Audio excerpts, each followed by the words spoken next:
I'm just really surprised some people don't know that they're already blocked and have been blocked for like 4 years or muted from the Twitter account. We're live now, aren't we? You can keep talking into the abyss. I think it was a bit harsh blocking me, mate. I didn't say anything to you. I blocked Sam. Started defending Nadeem Zahawi or whatever his name is. I don't have to remember it anymore.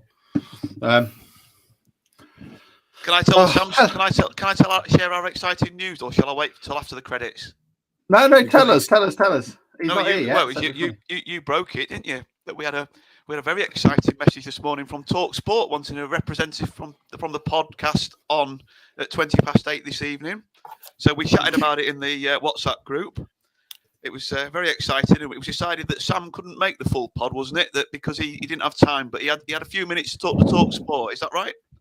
Yeah, now he's got a taste for it now. Now he's done, now he's done BBC or whatever it is. Hang on, I've got Football Manager running in the background. I'm going to shut that down. So basically, what happened is Alex said, "We've got this thing. Anybody volunteer?" And then tumbleweed, and nobody replied. And I think Sam said something else like, "Oh yeah, we'll take you then. You can go." So Alex contacted TalkSport and said, "We've got Sam available." All looked promising, and then what happened? About an hour later, we don't need anyone anymore. Yeah, we've looked Sam up. We've listened to him. You're all right. We're all right now. It was. Do you know what? There was two. So that Luton guy we had on last week, who was, with all due respect, dry as fucking arse wipes that had been out in the sun all day. Who basically said it's a cup game, anything can happen. Well, it did. So I mean, he's not wrong. But at the same time, I think he came on and listened to us taking the piss out of him and calling them a banter club.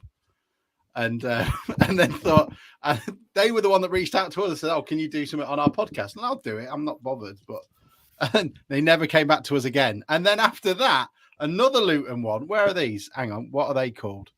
The Oak Road Hackers, whoever the fuck they are.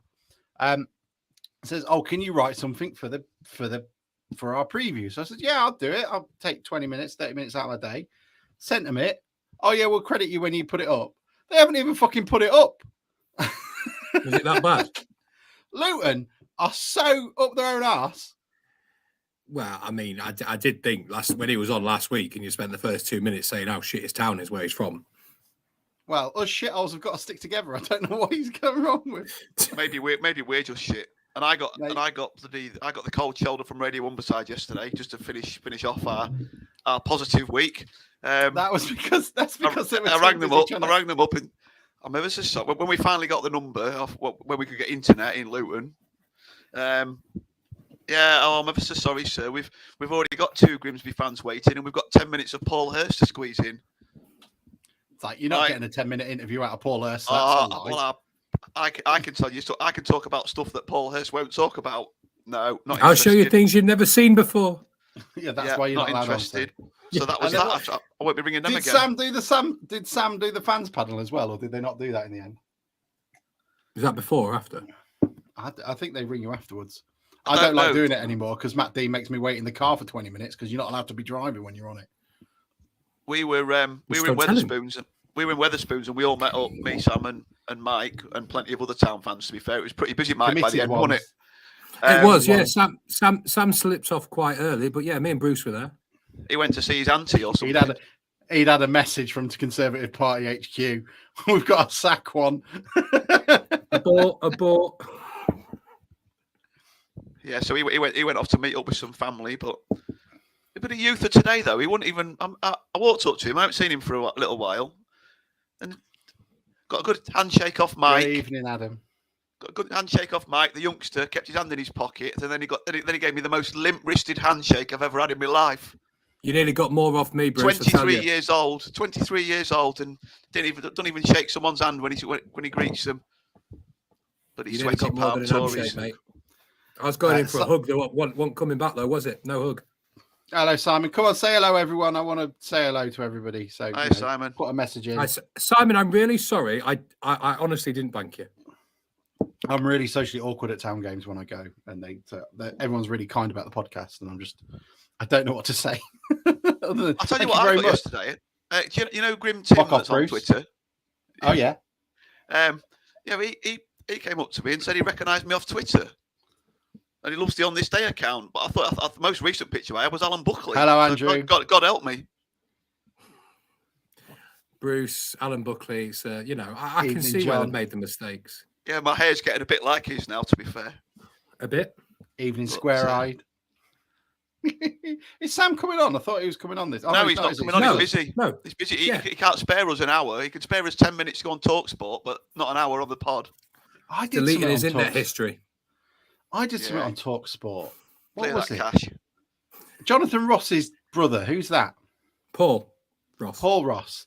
I did something with him before the final with Solihull Moors about 5 to midnight. It shows the priorities that the National League playoff final had on TalkSport. And that was awkward. Evening, Stephen.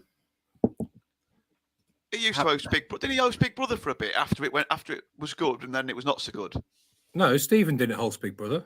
No, Paul Ross, you dick. I thought you meant Stephen. Paul Ross I saw in Grimsby Morrison's once. Sam's just been announced as Chancellor. My God, Ollie, that We know where he's gone. He's had the call. He's on his way in. Sam couldn't spell Chancellor. Is it his week? Yeah. It's your Only turn on on Rota, mock Sam. of the week. We've looked at Rota, Sam. It's your turn, mate, and you come. I want to go on holiday. Right. Yeah. That wasn't bad. No, see you next week, guys, yeah? Yeah. Play the VT.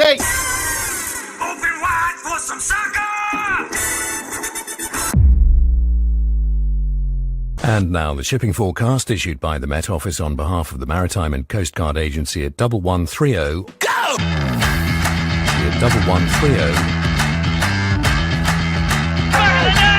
They've done it! They've done it! It's Maguire Crewe! They've done it again, this team! What a magnificent piece of football! Really, really good goal! You can't let this one go down.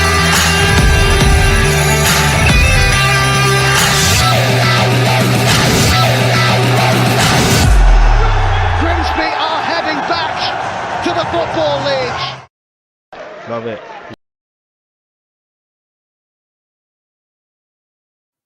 Good evening, everybody. Welcome for joining us both online. And if you're downloading it, very Merry Christmas and whatever when time you're listening to this as well. It is back to the Championship this week in the 90s. We've played Luton. We've got Crewe coming up. I assume we got Wolves at some point in the near future. But the big story, obviously, the Mariners are in the 5th round of the FA Cup draw. We're going to be seeing that tomorrow, reacting to that. Obviously, it pales into significance for Wrexham simply existing. But it is not a half bad one. The Mariners went to Kenilworth Road, or as they called it, the Kenny, which is weird.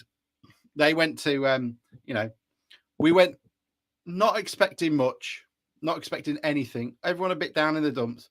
But as always, like The Godfather, is it The Godfather or is it Scarface? When you think you're back out of it, they pull you, drag you back in. The Mariners 2-2. Bruce and Mike were there. I was not. I was watching a dodgy stream. So it went off halfway through the second half, so I didn't see all of it. Mike, how was it? It was good. I've never seen The Godfather either, and I was speaking about that the other week. Never seen that film either. But yeah, it was good. Good day, mate. Good day. How are you? You all right? I'm brilliant. I feel a lot more positive, and I think everybody feels a lot more positive. Rumours of, Dallas, I don't know what his first name is, coming to the club. Some bloke from Altrincham who didn't play. Vernon is being followed by a group of, Wanton Town fans down St. Peter's Avenue just because he wants to eat a croissant. Weirdos. Everyone's... What was that? I said weird. If you're following players around, that's weird. Check his hard drive. Check his out. Who? Charles Vernon's. Bruce, it's No, great not to have you and all.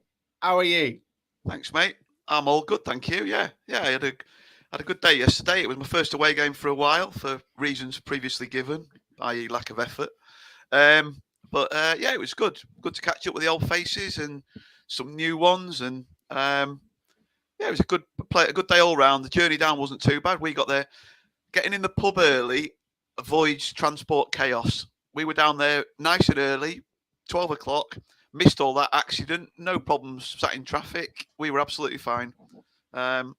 sat in the pub with a pint, I think, with Mike. Went with Mike when we realised that there was a traffic accident or problems on the way down. So yeah, all good, mate. And then the mighty Mariners did us proud. And wasn't it nice to have a game to talk about when last week felt like about 3.5 months on Twitter or social media? My God. I tell you what's not good for the health of a club: losing 5-0 and they're not playing for a month. Yeah, no, it was good. It was good, mate. And it was, like I say, it's just nice to talk about the football. And I've only seen 2 tweets today about signing players, and Town have put some tweets out on social media posts and not had can he play up front and all the non-funny funnies. Well, that's the question. Can Liam Emerson play up front? Leap like a salmon, mate. I tell you, doesn't he? He does. I think he might be better on the board, treading the boards in the West End, mate. I don't know how he kept up. You know, how many times has Liam slipped on his arse at games? And he proper went for that. I tried to make it into a GIF, mate, but there was not enough screen time for my basic knowledge when there wasn't a player running through the picture. I needed about another half second of him going up and down, and he would have looked like Zebedee for the older listeners. Alex is on it. He'll do it. I'm on it. He spends all his day making videos he uses once. Yeah, that's true. That's very true. Right, okay. But before that, the biggest story, of course, is this is back.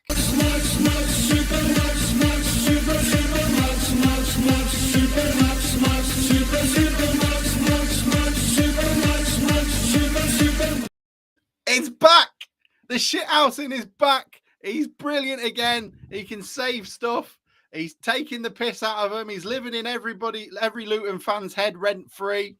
It was a masterclass, wasn't it, Bruce? It was very Max Crocombe.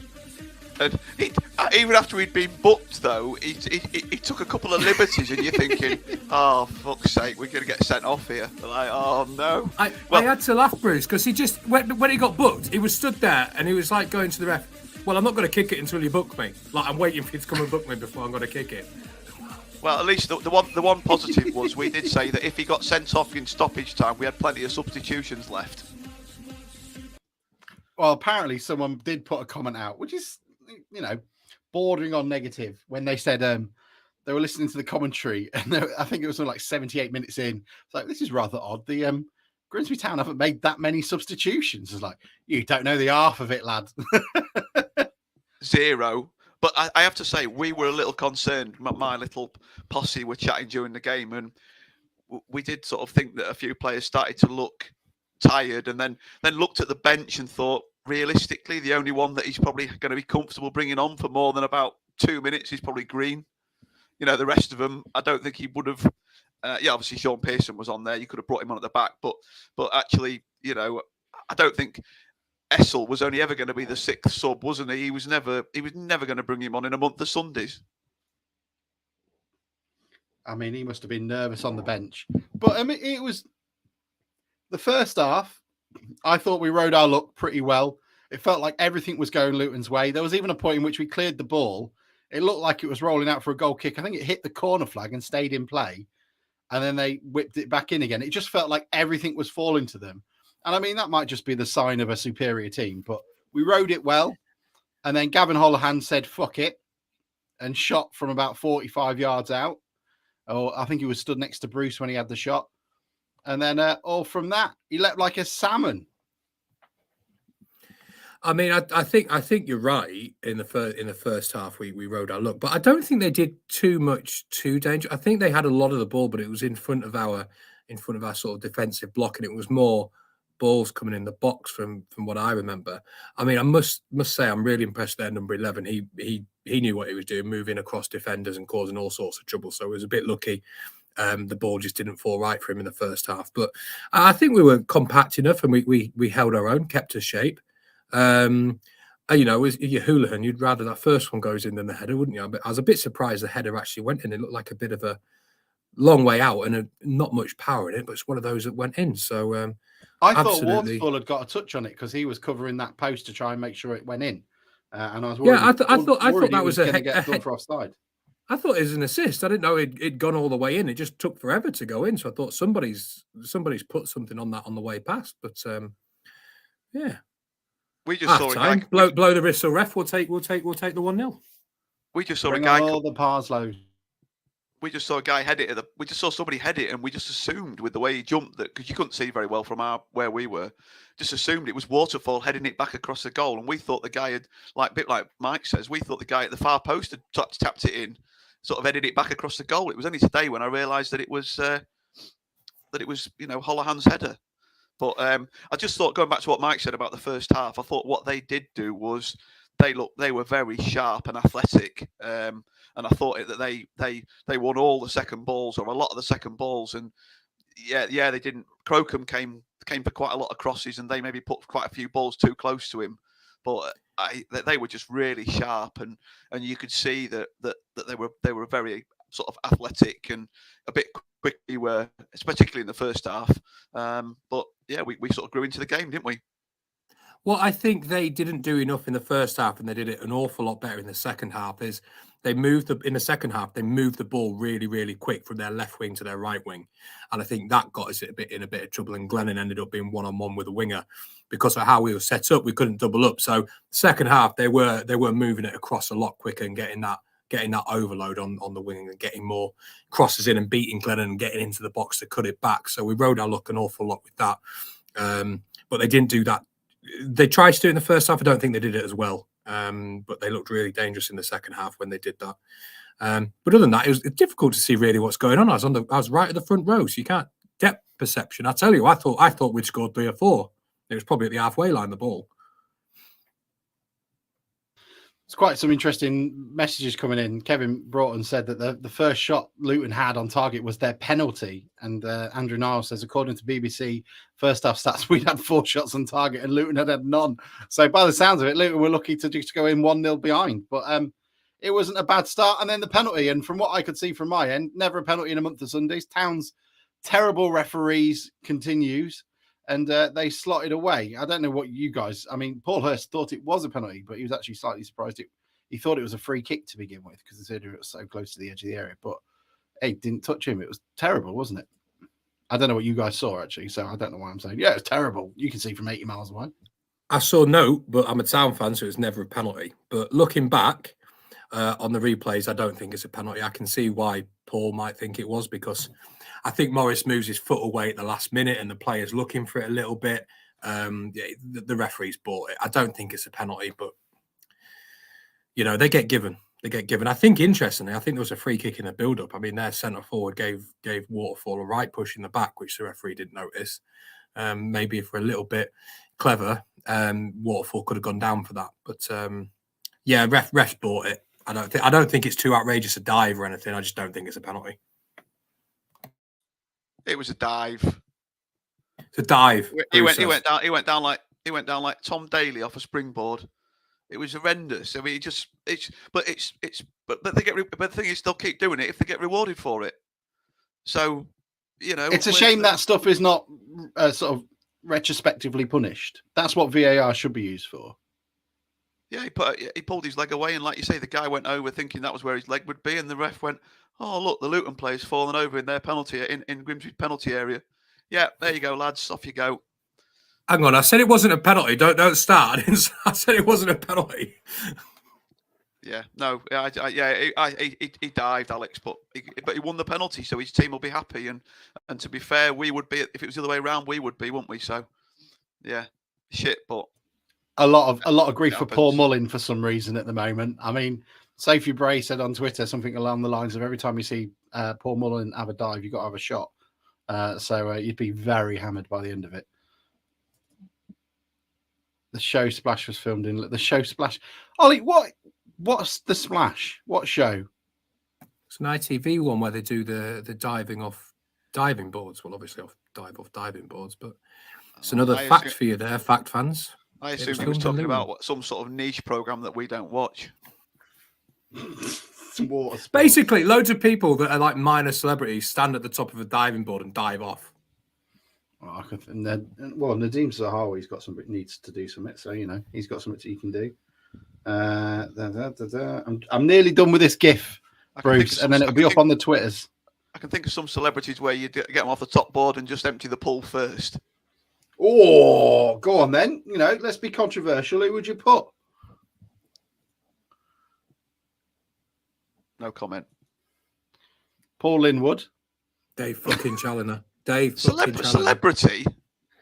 Well, he's a celebrity in the Laceby Arms. Yeah, true. Well, what was the thought? What was your overall, of the game? It just felt like a very, it feels like when we do the sort of cup competitions and knockout games, we seem to be a different beast. We understand it's not as complicated anymore. So it's win or lose, and we'll just dig in. Completely different performance to what we had to endure at Swindon. It was interesting. What would you put it down to, Bruce? Because I saw you on mute first. I think I was already unmuted, but never mind. Oh God! Now you've upset him. Look, bloody hell.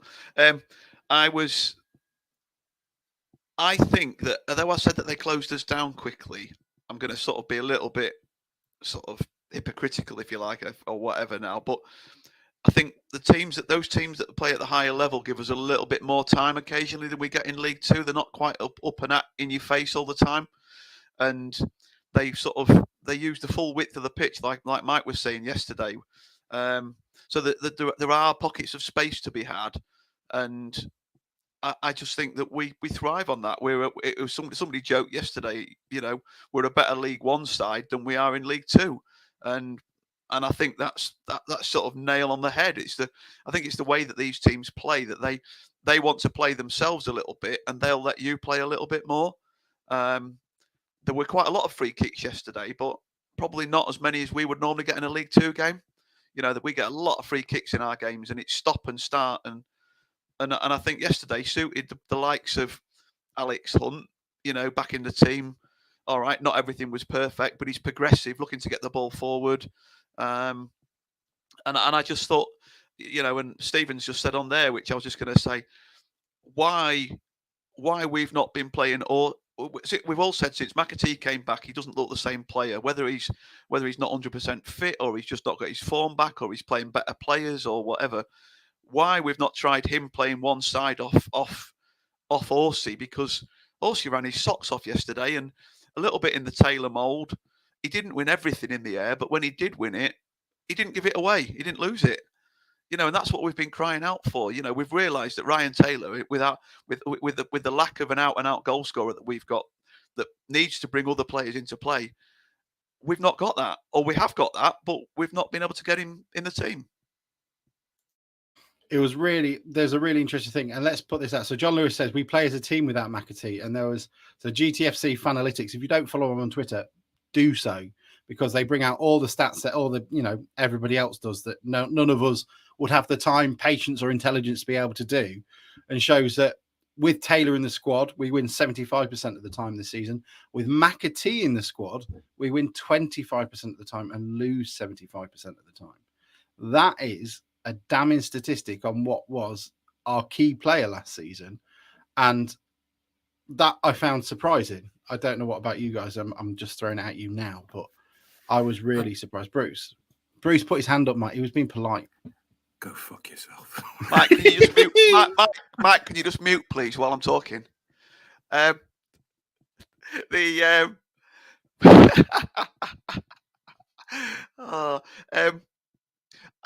it be? Hey, how controversial would it be if he announced tomorrow that McAtee had been released to free up a loan? Oh my God! Could you imagine? Sent him back to Luton.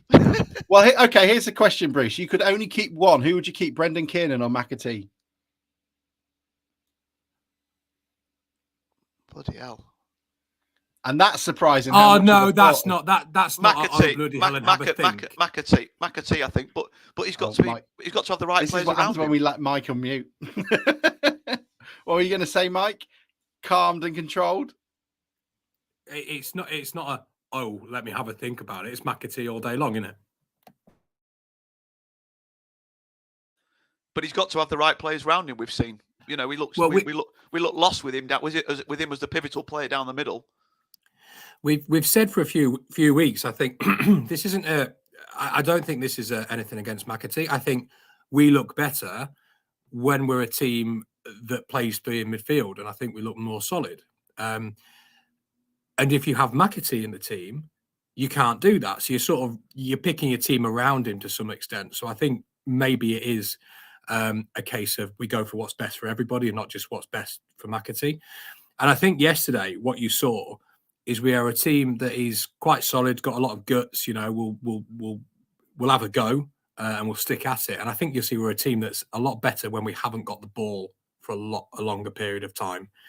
Lots of the problems we have is turning the ball over and getting counter-attacked against. I think when we sit in a lot more and we counter-attack, we're a better team. And I think you've seen that in the games we've played when we've played a three in midfield, absorbed a lot of pressure. We've kept clean sheets and nicked one or two. And I think that's how we're better playing. So I think yesterday suited us. And, you know, 2-2 is a great result away at Luton. I think I said to you before, Bruce, you know, you just don't want to get embarrassed. You want to go and be competitive. And I think we were more than competitive. I think I got a bit arsey in the pub. Well, not arsey. I think it came across that we were chatting. Yeah, it did. There was a few of us chatting, and it was mentioned that, you know, we were there for a good day out and whatever. And I was like, no, I won't tolerate it. Just a good day out. I don't want us to lose by any more than 3. If they score any more than 3 goals, you know, people were saying, and the people were saying that they had a great day out at Chelsea the other year, and we got absolutely fucking trounced 7.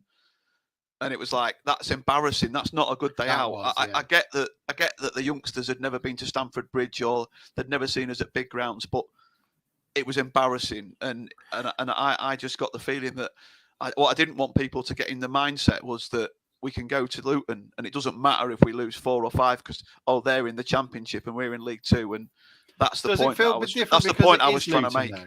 But because it's Luton, I don't feel like they're a big team. It's just Luton that are doing well at the moment, and so I mean, they need a 2-tier stand for me to be intimidated. What were you going to say? There's probably an element of history of that. Is like the Luton of old, but I think we've got to realise where we are now compared to where they are. And I agree with Bruce. I mean, we just got battered 5-0 by Swindon. You know, so you go away to Luton, it can get embarrassing, and that's what you've got to make sure is if you're going away to a team a couple of divisions up, be competitive, be tight, and be and don't get embarrassed. And I wasn't too bothered if we lost. I wanted us to win, obviously, but I just wanted us to be competitive and not get embarrassed, like we did. I wanted Crystal Palace, not Chelsea, that sort of thing. Well, we'll get Man United in the next round, so we'll be fine. We can't get Liverpool. So we're already we've been in the competition. Firstly, longer than the Premier League leaders and longer than Liverpool. So not a bad thing to have. And Bruce, you were looking up something earlier that said that previously the longest lasting team in a particular league gets an extra $250,000. Is that right? And did you find anything else out on that? There's been a bit of a debate on Twitter. Kev Broughton, who's messaged on earlier, sent it to me, and then I noticed that he'd probably seen it online because people were chatting about it on social media. But yeah, it looks like in 2019 they introduced a thing that the team that gets the furthest in each division, or the teams that get furthest in each division, either take home on their own or they share £250,000. I can't find any mention of it since. So whether it's just been something that was introduced and just for one season, or whether it's just something that was introduced and it doesn't get mentioned anymore because it's just there. I mean, they did increase the prize pot, didn't they? But that was more to entice the Premier League players, I think. So the answer is I don't know. People have said that they think it is. Some people have said they think it isn't. It'll be interesting. Is there anyone left in League 2 then? Well, in the 4th round, though, there were 3 teams, apparently. So we've got 80. So Stevenage have gone. Sorry? Stevenage have gone. If we make the 5th round, if we make the 5th round, it would be all ours. But at the moment, it's a 3-way split, so we'd get 80-odd K. Okay. So it doesn't count that we survived the replay and Stevenage didn't? No. That's mean. No. So okay. Walsall and Stevenage and us, wasn't it, I think? Okay. And they've gone out now. So, but yeah, I mean, if we could get to the, and then we get plucky underdogs Wrexham at home in the next round, then, we're... I mean, it's a more lucrative draw than Man United away. Sorry, mate. Well, it is. I mean, at least we'd be guaranteed to be on television. If we wouldn't get mentioned, but we'd at least be on TV. and maybe they'd have some sort of PTSD, and we'd just bring Cropper on limping on just to throw the ball in. Apparently, it's already been announced. The Tuesday night, BBC have got a Man United training session because they haven't got a replay, so they're showing that. And then are they playing Wrexham under 12s or something? Then on the Wednesday, yeah, they've got a friendly with Salford, and then on the Wednesday it's on the Wednesday it's Sheffield United against Wrexham. Ollie says, "How ridiculous is it that we're in the last 16?" Yeah, we're in the draw for the last 16. Yeah, Ollie, it's ridiculous. And to think that if we were lucky enough to get through, you'd be one game away from the quarterfinals of the FA Cup. we were chatting about this in the pub yesterday. If you're not interested in the history, go and get yourself a cup of tea for a couple of minutes. But that we had, we were saying that apparently we got to the fifth. We've been to the fifth round in, I think it was 82, and then we got there under Alan Buckley. We got there in 89 and 93 to the fifth round, and we got there in 96 under Brian Laws, and obviously we've not been there since. But that was 82 was the first time we'd done it since we got to the semi-finals in 39. Someone did say the last time Grimsby Town got to the semi-finals, Hitler invaded Czechoslovakia, so maybe it was a bad omen. That's what I'm here for. We'll just take the quarters then this time, shall we? Is he thinking of doing it again? Is he? What do you mean bad omen? I mean, it's an interesting strategy, Cotton. Let's see if it plays off for him. Let's hope if we get to the semi-finals that the rest of the world don't have to invade Russia. Look, can we just have our semi-final, please? Hang on, lads. Let's hold it back. Let's hold it back. We've got to wait for the Grimsby game to finish, and then we're in. Bruce is holding back a load of T-74s on Wembley Way. Just him and an in-law. Let us have our semi-final. They say, the Sam just marching up and down, "Love not war" with a blue placard. You know when they say, "What we think? What are we?" When we think of the children, oh, won't somebody think of the Mariners? Yeah. Oh God. I've just realised we've sort of gone off on track a little bit. We haven't talked about the third, and fourth goals in the game, have we? We got to just after half time and their penalty, and then we've not really discussed the. It's not like this pod's a dart all over the place, is it? It happens a lot when you're talking, mate. We got distracted by Poland and Czechoslovakia. Yeah, there were two more goals. This is an analogy of the Second World War. This is Hitler's focused on it, then gets distracted by Operation Barbarossa, and it just gets fucked. That's what it is. That's the problem. Their second goal was all right. It was quite tidy. There you go, kids. You Crocombe don't will need be GCSE disappointed. history. Just listen to Alex. Yeah. Never invade Russia unless you've got superior logistics. Which of our players do you reckon would be best if they got called up for national service? Waterfall, surely. Yeah. Surely Waterfall. He's just run out of bullets and started heading them. Yeah. He just appears to have headbutted a tank. Oh, dear, chaps. Oh, well, we did quite well. We talked about football for 10 minutes, didn't we? John Lewis says he'll be pissed off if he gets sent to Russia and misses the playoff final. I'll tell you something, John, if you do, we'll still take the piss out of you for missing it. Hey, at least you won't need a VPN. I'll be honest, John, I think you might have a few more things on your mind. If you send it. No, he won't. He'll be with on a transistor radio listening to it. Yeah. It was a tidy goal. Do you think Crocombe will be disappointed you didn't get enough behind it to keep it out? It's quite quick to do so, but that's the sort of save that I'd imagine Macca would make. But neither here nor there really. I think I didn't see it properly to start with. I saw the ball come in. I was like, oh shit, that got in. It was just so quick. I think he's done well to get there and get a hand to it. I don't know if that makes it look worse that he's got there. To me, it looked a really, really forceful shot, well hit. And I think you've just got your reaction to go on. And to me, it looked like an absolute sort of worldie, sort of with the speed on it. So I'm not sure. He hit it on the volley from the penalty spot, didn't he? And like you say, he caught it quite well. I just think maybe it was the speed it was travelling, and that he just didn't have to. His hand was a bit below it. It was too low, wasn't it? He didn't quite get up to it. So Yeah, I think like you say, the fact that he got there at all probably made it look worse than if he hadn't have got there. But I don't think it's his fault. And then what about if he don't get there, I don't think we have the conversation. And then, well, we are. Get to it. Be better. You'll get a louder and longer jingle if you save that, Max. That's all I'm saying. It's back, but it'd have been longer, and we'd have had it as sort of the background music throughout the show if you'd have saved it. Anyway, we didn't have long to dwell on it. Instant reply. Danilo Orsi decided to become Dennis Bergkamp, and someone actually put a really nice wordplay up in the thing, and I can't find it. Oh my God, there we go. Luke Clarkson says, Danilos Orsi camp. Okay, I mean, how'd it go? Danilos Orsi camp. Danilos Orsi camp. I'm not sure, Luke, that's going to stick. I can't say it.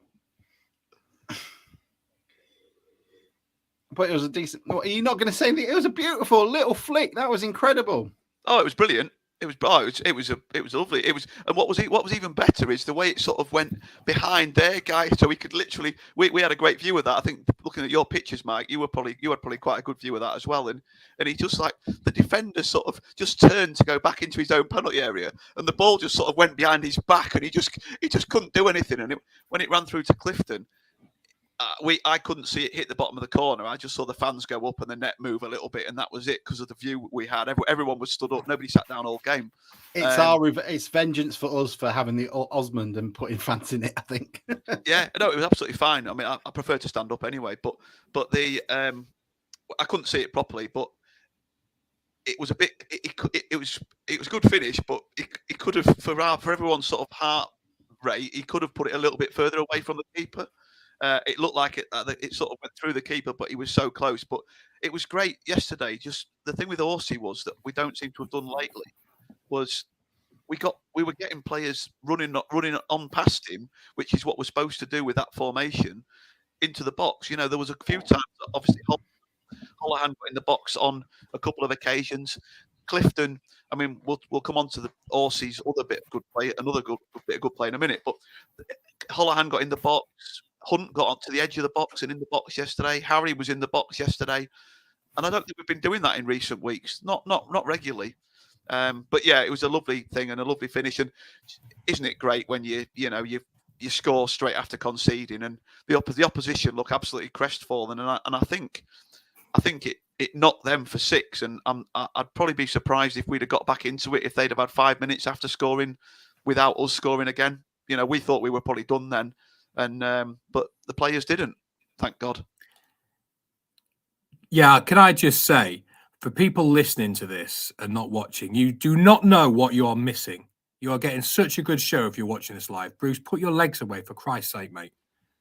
That is Gary Lineker length style. Don't ride them up.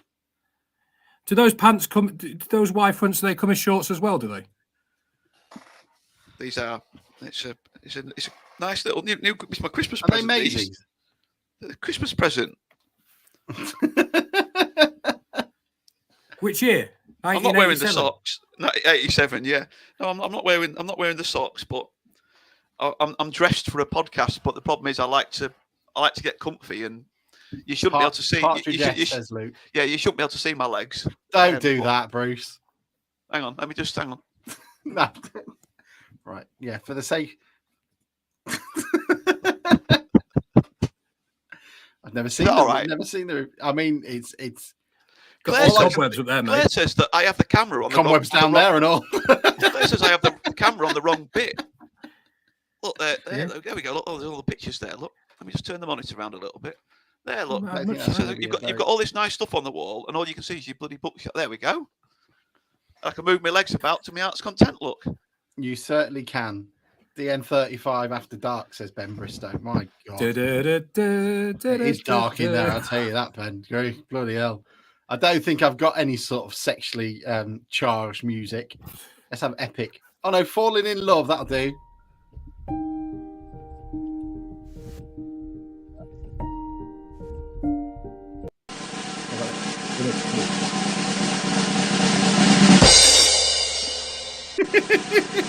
What the friggin' hell was that? It was a drum roll, mate. I've got everything here now. I don't know what else. We got breaking news. Well, we say breaking news. We retweeted it before we'd even started the show. But We've got a jingle Mike for thinks breaking news.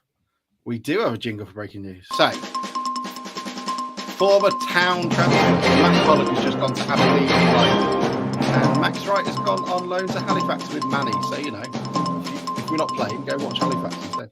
There we go. Done. Is that all right? Well done. That's all right. That's good. Any other Very former good. players we should be aware of? Or do you want Russell Slade back? I tell you who I'm looking at, the Frenchman. The Frenchman was an absolute disgrace when he went on.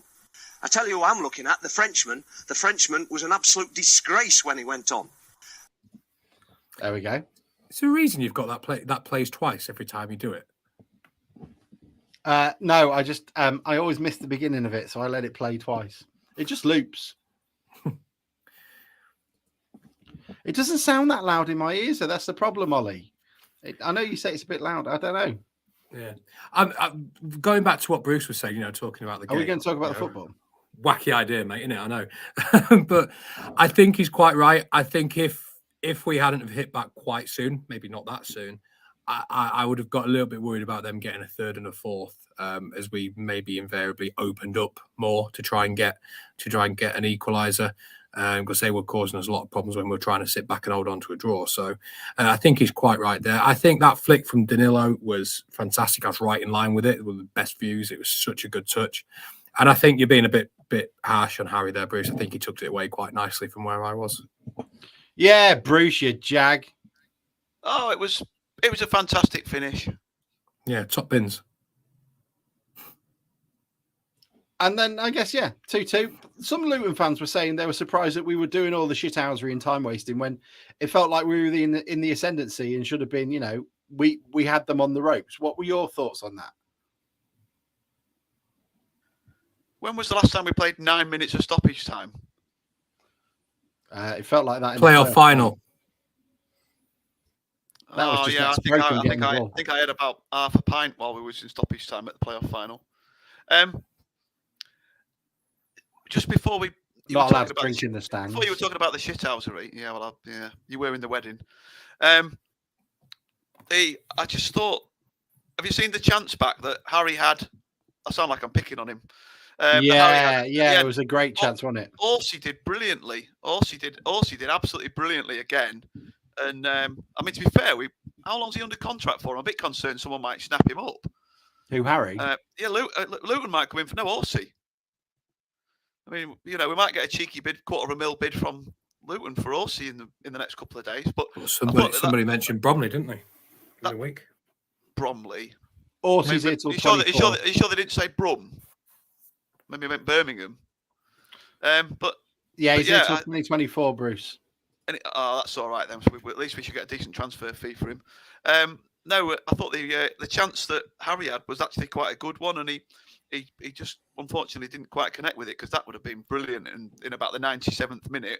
And then I don't know about you, Mike, but we thought we had that free kick, didn't we, right on the edge of the box, which Glennon crossed in, and we thought that was about 97.5 minutes, and we're like, that's got to be time after this. And they still had time for a counter attack and a long throw after that. So, I remember that, and when they're driving away, I thought that's it. And then Harry came in like it's red card or a tackle. Like, I'm taking everything, and he managed to get the ball. I don't know where he came from. I think we might be a bit harsh again on Harry. I was right in front of that couple of yards away, and I think it came at a real pace, and he came at a pace. Dodgy angle. I mean, he's got to do better, but I think it's a bit harsh saying it was as clear as you said there. Oh, but how good would it have been? The roof would have come off if that had. There'd have been people on the pitch. There'd have been carnage if that had gone in. Well, I was worried because after the second one, my mate Chris went down. I turned around and just laid flat out. He'd fallen over. And I thought, if we score a third here, I'm worried about what's going to happen because everybody was piling forward. And there endeth the story, I guess. So who do you want in the fifth round? Tommy Shaw says that, what's the betting we get Wrexham away? I mean, they'd be terrified of that, Tommy. I want Spurs or Man United away. That's me. I just want to make as much money as I can and get out of Dodge. What about you, Bruce? Same as you, mate. Spurs, either of those. I would probably... Man United make their fans their season ticket holders buy tickets, don't they? So they get a sellout for all these cup games. I think Man United away is still the biggest windfall, but Spurs away. I've never been to the new White Hart Lane. Obviously, I've been to Old Trafford a few times. So I would probably. Man City. It'd only be half full, wouldn't it? Shit, Yeah, they ain't got no fans. No, It's only half full in the league. Tottenham or Man United. Man United for the money, but Spurs for the fact that I've never been, and it would be a chance to see Mike again. Oh, Mike, who do you want? I'm pretty much. And who do you want in the chat? Put it in. What are you going to say? I think Man United or Spurs, and it's purely the Spurs is closer to new ground. I've never been to Old Trafford, but it's the money maker, isn't it?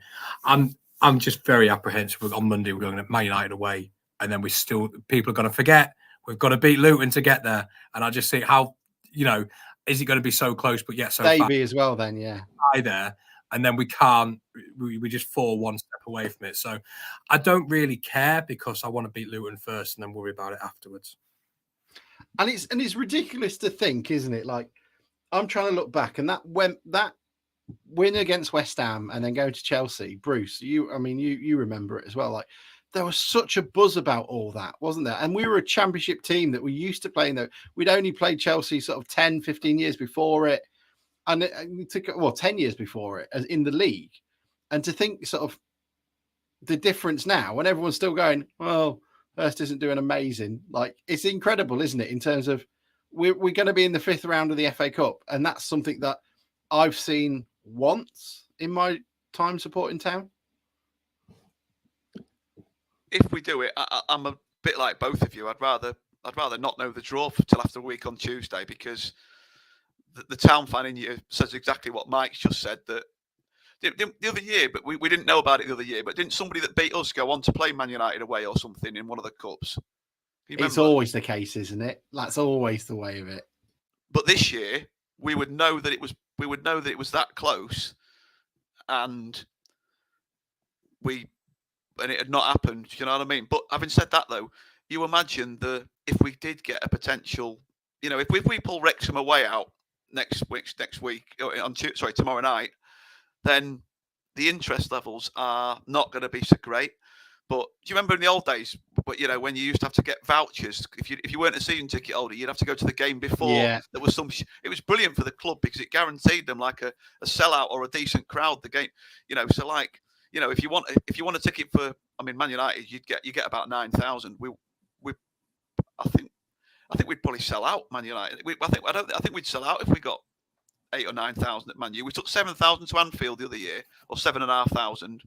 21 years ago. But I think took 6,000 to Palace.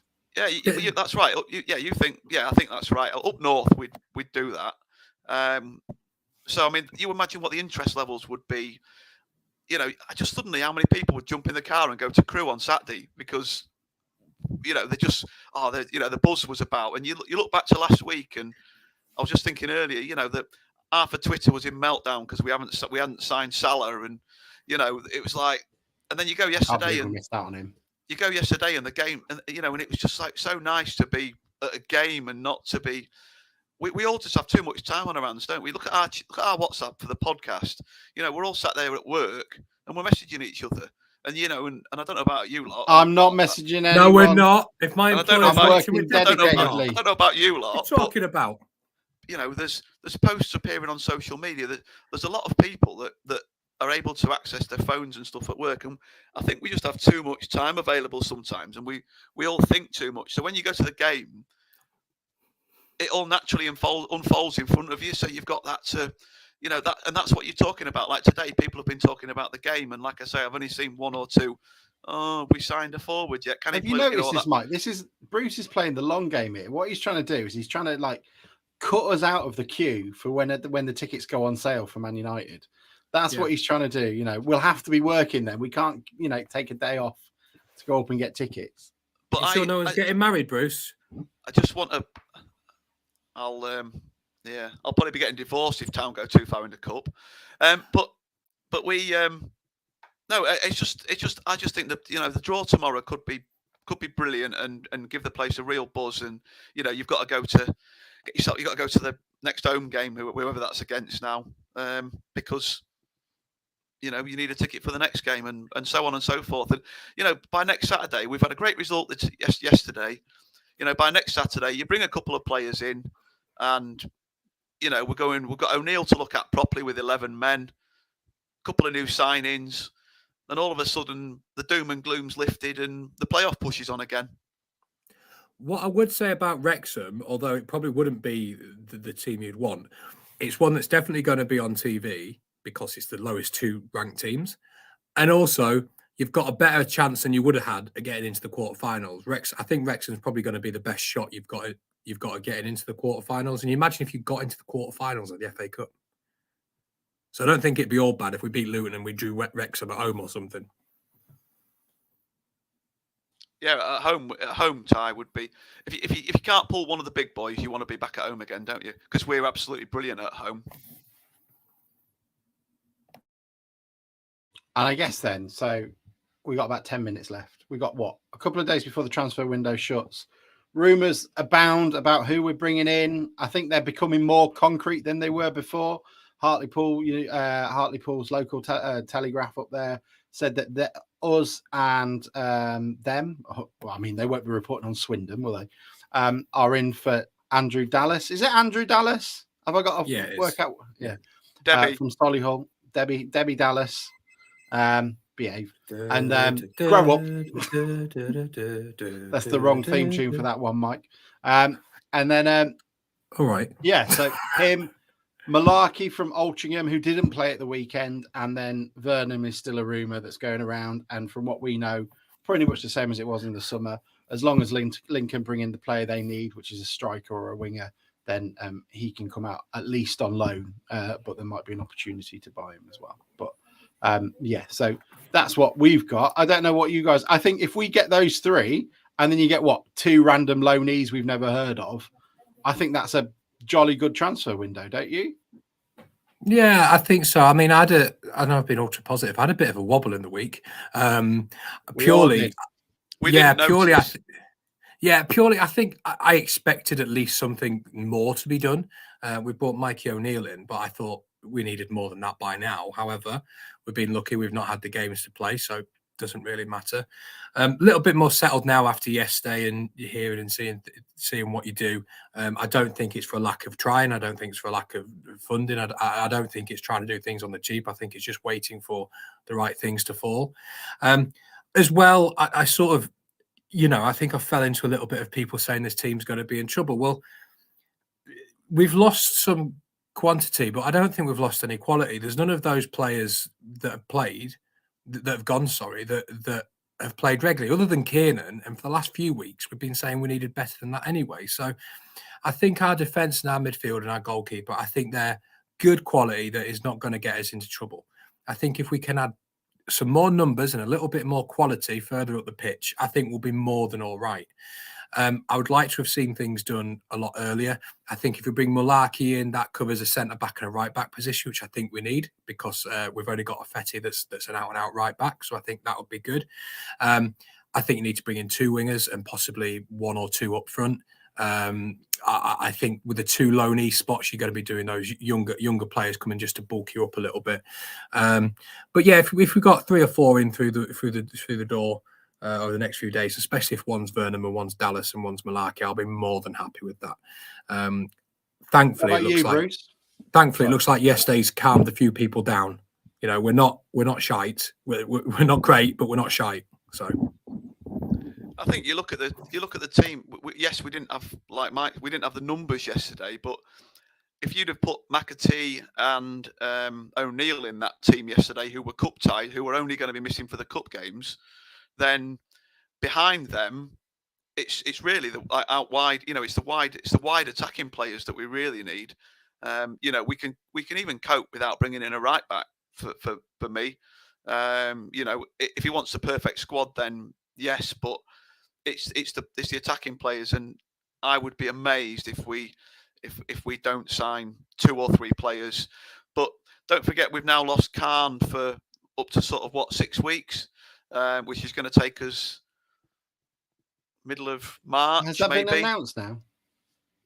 Well, Hurst mentioned it yesterday in the interview after the game that he's missing for a considerable period of time. I'm sure he mentioned maybe up to I don't know, but it's certainly a good number of weeks, which could take us into March. Surprise! By which time we're going to have played a lot of games. So I wouldn't be. But what I was going to say is Khan's here next year. So if one of the wide men is a lone player initially, then I'm not going to be jumping up and down because we have got somebody that's going to be here next year that's on a permanent. So, I'm not going to say, oh, Hurst said he wants permanence and all that. If the right permanents aren't available for us, I'm not going to sit here or stand there on Saturday and kick off because we got a loan in and we didn't get a permanent. You do what's right for the club at the right time. I think people we said last week, I think people have read too much into that. I think he's just saying he only wants 5 loans. He had 4 at the time. He's now got 3. So there's always going to be an element of loan players having to bulk a League 2 side up because you've not got the resources to throw all that money in first team players. I don't think it's debatable that we're going after permanent players. From what you hear, we're in the market and we're trying. One thing that is relevant, I think, is that we've lost 7 or 8 players since the start of the season, whether they've gone back from the loan or they're injured. So I think 4 or 5 is probably what we ideally would be looking through the door before Tuesday. I think there is an element to say, look, it hasn't been an amazing transfer window up till now, and that leaves a lot of jeopardy at the end of it and a lot of sort of, brinksmanship, which, leaves us vulnerable. I think we've got very lucky with the fact we've had a number of postponements, which has sort of taken the edge off it and means we haven't played games with a limited squad. And I think also the fact that it's the FA Cup, he couldn't have played for the vast majority of the players he wants anyway because they'd have been cup tied. So it doesn't necessarily affect us that it's been this long. I think the club will be slightly disappointed that they haven't brought the players in they wanted straight away. But I think I still believe we're fishing in a different pond now than we used to. We're not fishing for players that are no longer surplus to requirements at the clubs they're at, and so they're a little bit easier to pick up. But we're actually picking up players that are playing well for their clubs, and so they're sort of reluctant to leave to get rid of them, and are also asking a price that is worthy of their abilities. So I think there is an element of that. Hurst certainly looked a lot. I mean, it helps when you draw with a Championship club in the 4th round of the FA Cup, but he certainly looked brighter yesterday when of this parish Scott was interviewing him, and I think he knows he's got a few players up his sleeves. And I'll tell you something: if it's just between us and Hartlepool for Dallas, that guy would be mad to go to Hartlepool. In comparison, bigger club, better position in the. Mike, you can come back in a minute, but like bigger club. Bigger crowds, higher league position, going in the right direction. Hartlepool are still thinking about whether or not there's going to be a consortium of small businesses taking them over. So their future doesn't look necessarily as bright as it could have done. And I think, if we don't get him, then there's something wrong with his head anyway. What are you going to say, Mike? I think you're bang on the money with all of that. It would be a fool to pick Hartlepool over us. I would just say he is from Scotland, and it is a lot closer to Scotland, and I worked that out earlier today. He's from Glasgow, isn't he? Have you only just worked out that Scotland is closer to Hartlepool, or that Dallas is from? No, I'll be honest. I've been fairly confident Hartlepool is nearer Scotland than Grimsby for quite a while. It's the fact I didn't realise Dallas was Scottish until I heard him speak in an interview. Okay, fine. I mean, but apparently Hurst has been after him since he was at Cambridge. So, I mean, that's got to has done him instead. Bruce, what were you going to say? I was just going to say, though, that he's if there's all these clubs that are looking out for strikers, I'd be surprised if there's only us and Hartlepool in for him. Yeah, that's fair. Sorry, Mike, if that's... No. I'd agree. I would be shocked if it's only us two, especially when he's only got 6 months left on his deal. He's 23 years old and he's got a hat full of goals at National League. I would be amazed. It just might be circumstances that it just turns out to be us two. What I would say, though, is I'm not convinced by the argument that some people are progressing that we're far down our list of targets. I think we're still maybe not right at the top, but I still think we're pretty high up the list of targets, because Dallas, I would think, would be a number 1 target. Vernon, I think, would be a number 1 target. So I'm not convinced we're right at the bottom, just begging for people. I think we're trying to wait and see if things fall, which could be dangerous, or it could be a masterstroke. Well, they were both targets in the summer, which tells you exactly what you might need to know about it. I guess, does anybody else want to add anything before we go to Bilingo Watch? I've got a bit of a personal dilemma, potentially. Okay. Oh, God, someone's got a wedding. Can you put that music on again? Which one? Which music do you need? The last of the summer wine, or our tune for Steve? I tell you who I'm looking at, the Frenchman. The Frenchman was an absolute... Right, Maisie's been for trials at Lincoln City, right? Next week. I'm not sure if she'll get in and how I feel about that. So she's got trials at Lincoln? Or I'm not sure I can picture her in the Lincoln City kit. I've got sad music here. This will help. That's helping. So she's got trials at Lincoln City. She's been for 2 trials, and we're waiting to find out whether she gets in or not. If she gets in, do I let her go? Of course you do. There's no dilemma there. Yeah, I know, innit? But what if she gets other offers? What if she's playing and I start throwing? What if she's playing and I start throwing coins at her or something? Well, you've got to learn to compartmentalise, because, interesting fact, Joe Bunny dates that Ella Toone, who plays for Man United ladies, and he is a very big Man City fan. So he spends a lot of his time retweeting Man United ladies stuff. So you've got to learn to compartmentalise about the two. He's a very big Joe Bunny. I just think you got to go. Anytime you see Maisie in the kitchen, you just got to go in 2 feet on her. If she's in her Lincoln kit, just to make her know. She got 5 goals yesterday, so I don't know how far down Hursty's list she is. Not very, by the sounds of it.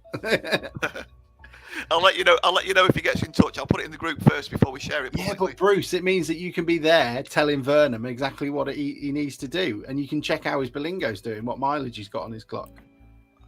If it gets too desperate on Tuesday, I can always bundle him in the boot, can I?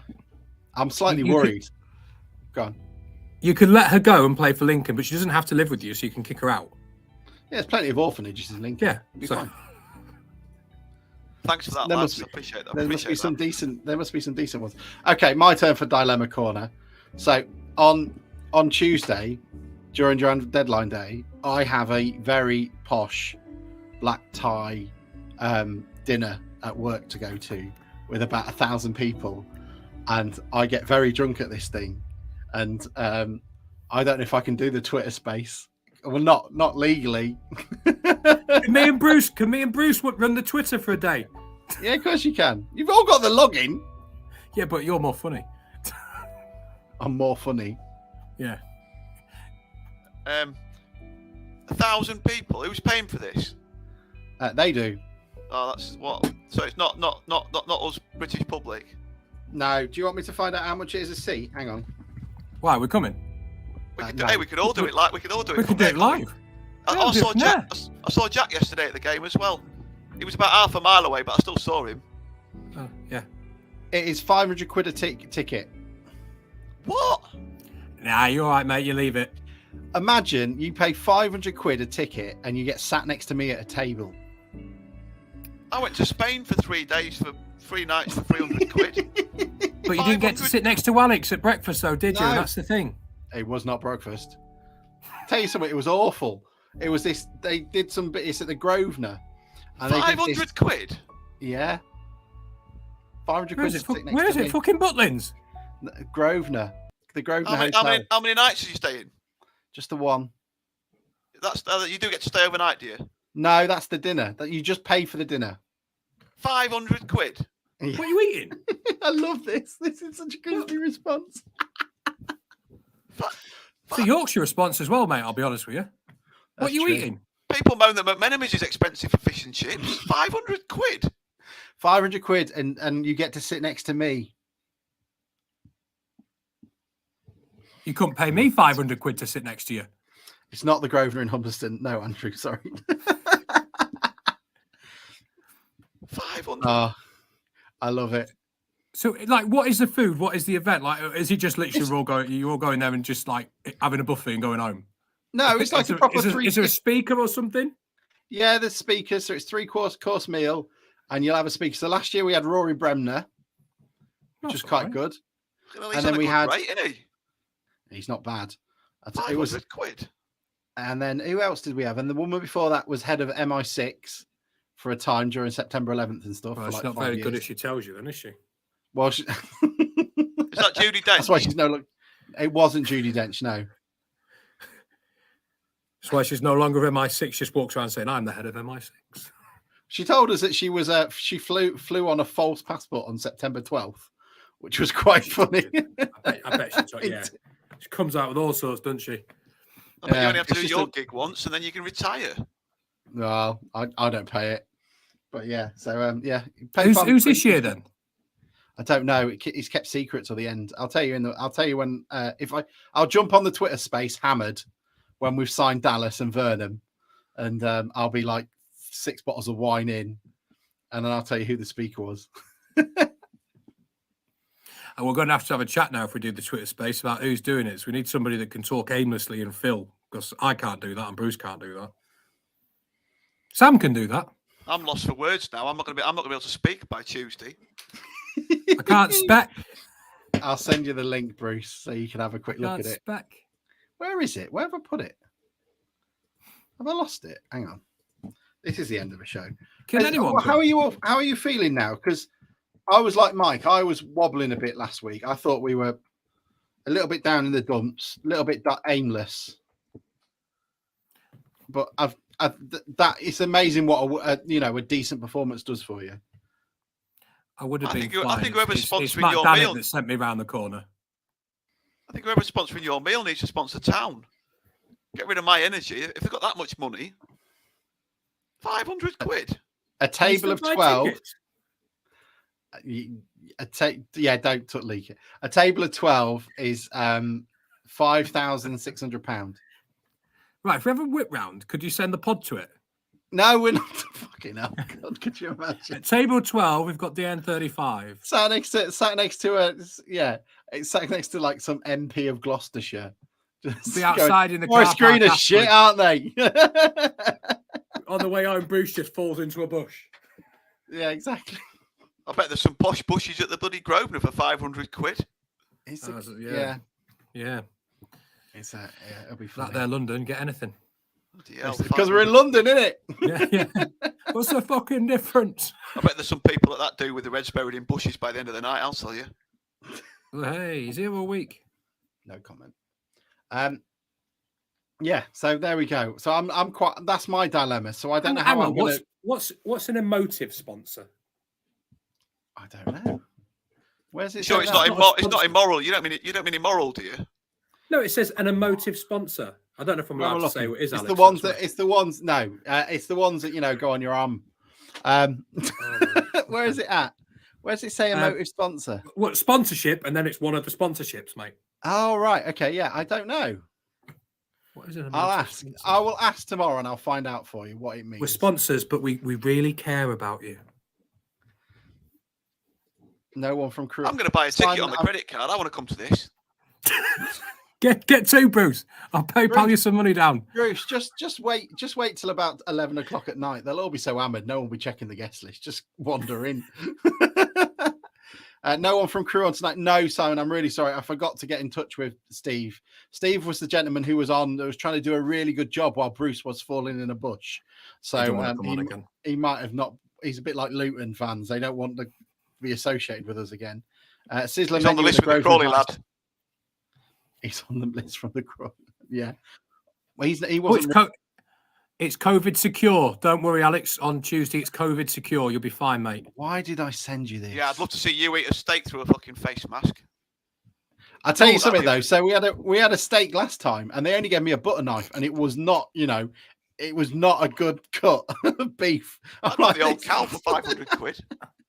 Can we get member rates, or do we have to have the affiliates and public rates, Alex? Because they're about double the difference. They're the same. So no, you got to pay full whack.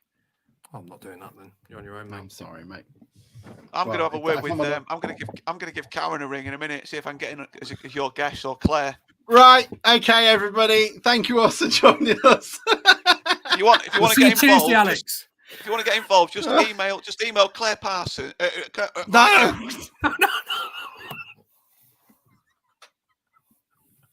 There's me trying to be really, really Bruce. delicate. What I'm saying, he's giving out people's email addresses. No. I know there's at least one person who I work with listens to this. It's That fully is booked gonna now. Is it full? It bloody will be. I've probably turned it off.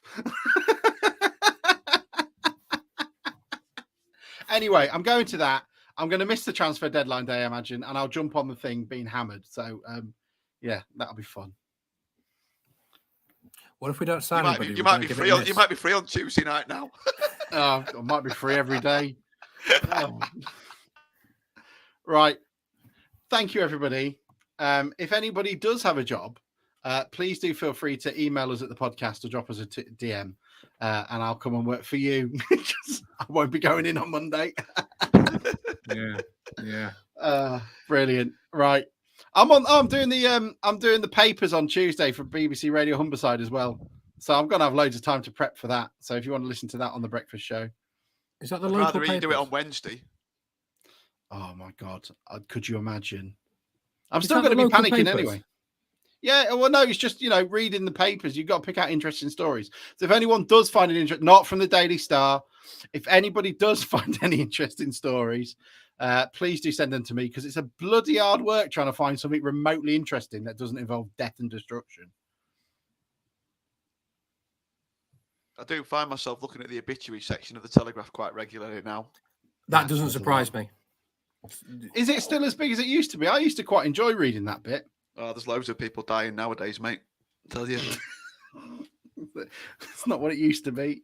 It's that Rona, innit? Who's she? Yeah. COVID safe. That's why you got to go to COVID secure events. Right. It was nice to see you all. I can't believe we're in the 5th round of the FA Cup. Enjoy the draw.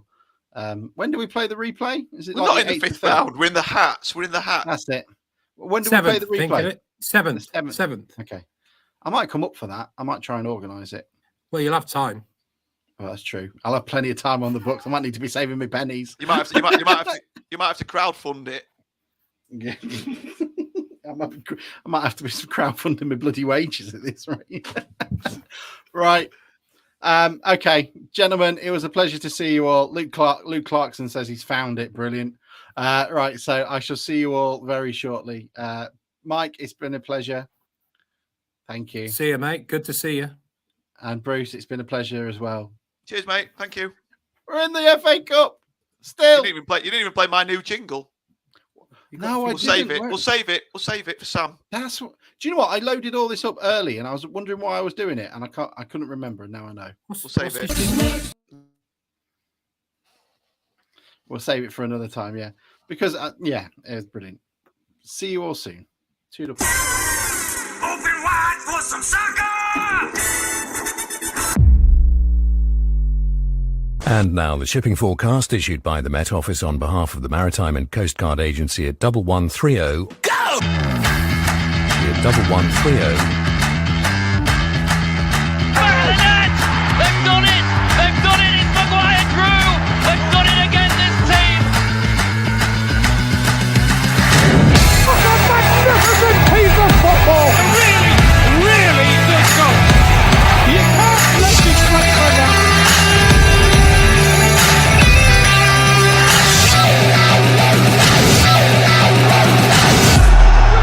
Grimsby are heading back to the Football League.